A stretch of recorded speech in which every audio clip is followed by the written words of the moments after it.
Joe is out, Kamala is in. Can the Vice President become president and stop the Donald Trump momentum? The surge in grassroots donations says that people perhaps are willing to give her a chance, but it only matters if the support is in those swing states. The Trump campaign at this point needs to reinvent itself, and Kamala Harris needs to exceed all expectations. We are truly in unprecedented times. I'm joined by Jim Kessler now, who previously served as Legislative and Policy Director to Senate Majority Leader Chuck Schumer. Thanks so much for your time, Jim. We just heard first signs of life, really, from Joe Biden since going into isolation, dialing into the Kamala campaign rally. What do you make of that?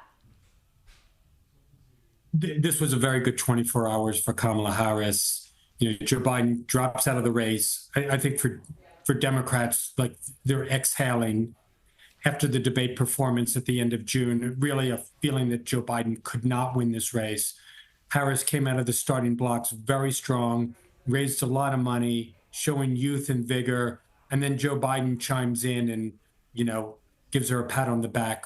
Well, so optimism for Democrats after a month of pessimism. Yeah, it has been quite pessimistic as well. And the feeling seemed to be this unspoken kind of feeling that Kamala Harris is such a risk. She's so polarising, particularly in the states where you need to win, that they were trying to see if there was any other candidate. Is there some truth to that? Well, first of all, I think the greater risk at this point was Joe Biden continuing on and running for president post-debate. Look, I think Kamala Harris sometimes gets a bad rap as a candidate. She ran in the 2020 Democratic primary. She did not do well. But running in a primary with 20 other Democrats and trying to distinguish yourself is not an easy task.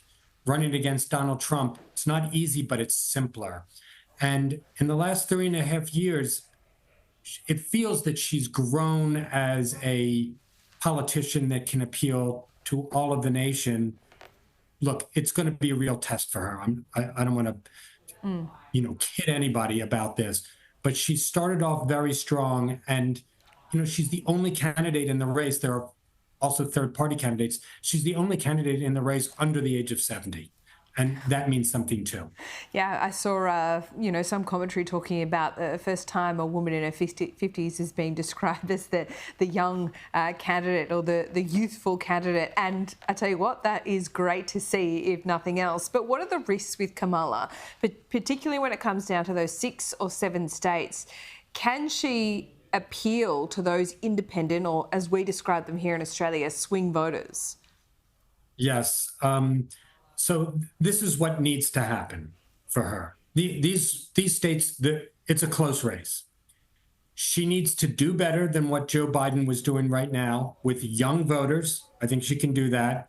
And with non-white voters, I think she can do that, while also maintaining some of Joe Biden's support with older white voters. That's going to be a challenge. It's not an insurmountable challenge, but she brings some positives. And then, some of the older white voters, a little bit more conservative, they're going to be like, they want to look and see for her. Jim, why wasn't this done sooner?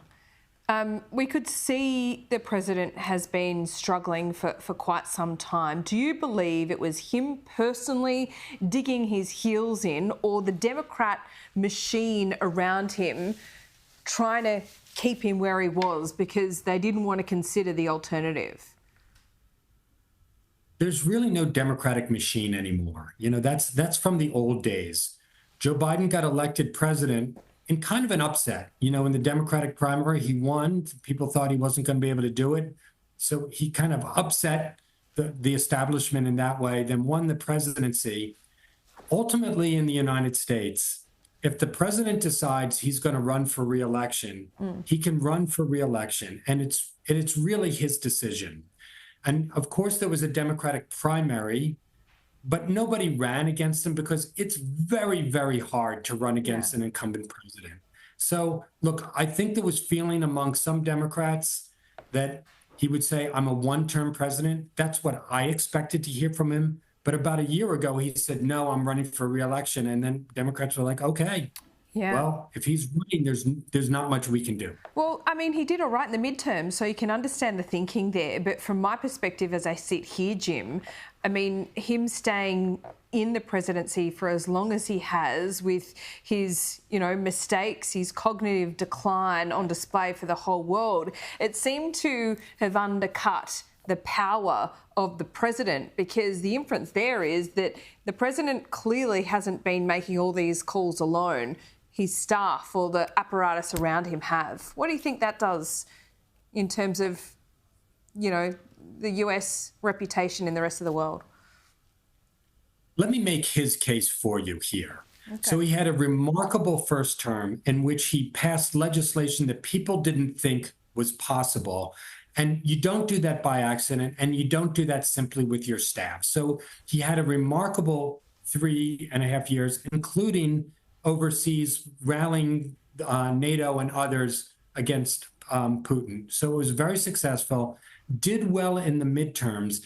And then when you look at the State of the Union, which he gave in March to, the packed house of the United States House and Senate, he was very strong and he did a very good job. And you looked at it and you said, okay, well, maybe he's got the energy to do this. He's always had gaffes. He's always made mistakes. He's always stumbled over his words. And you could apologize for it and say, well, that's just Joe Biden being Joe Biden. He's been doing this for 50 years. But clearly, once you got to the debate, this was a different Joe Biden we saw at the end of June than the Joe Biden we saw at the beginning of March, at the State of the Union. And, there was clearly some decline there. And it became too much to paper over. Jim Kessler, great to talk to you this morning. Really appreciate it. I hope to do so again soon.